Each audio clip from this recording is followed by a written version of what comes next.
అనగనగా ఒక పల్లెటూరులో రామయ్య అనే కష్టపడిపోయే రైతు ఉండేవాడు. అతనికి ఇద్దరు కొడుకులు. కాని వాళ్లకు వ్యవసాయం చేయడం అస్సలు ఇష్టం ఉండేది కాదు.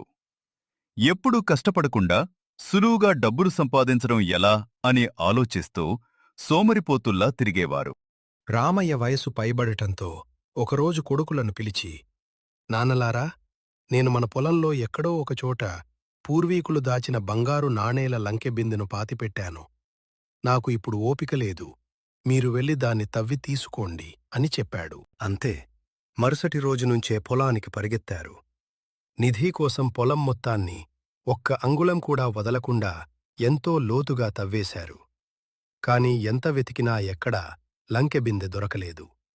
విసిగిపోయి తండ్రి దగ్గరికి వచ్చి, నాన్నా, పొలం మొత్తం తవ్వేశాం కాని ఎక్కడా బంగారం దొరకలేదు అని నిరాశగా చెప్పారు.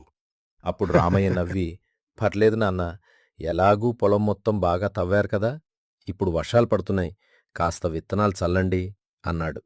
తండ్రి మాట కాదనలేక వాళ్లు పొలంలో వరి విత్తనాలు చల్లారు. పొలమంత లోతుగా దున్నడం వల్ల ఆ సంవత్సరం పంట మునుపెన్నడూ లేనంత అద్భుతంగా పండింది. పొలమంతా పచ్చని పంటతో బంగారు రంగు వెన్నులతో మెరిసిపోయింది. ఆ పంటను అమ్మి బోలెడంత డబ్బు సంపాదించారు.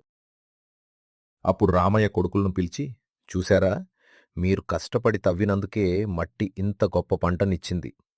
నేను చెప్పిన అసలైన లంగంకె బిందె మన పొలంలో దాగున్న ఈ పంట, దానికి కారణమైన మీ శ్రమే అన్నాడు.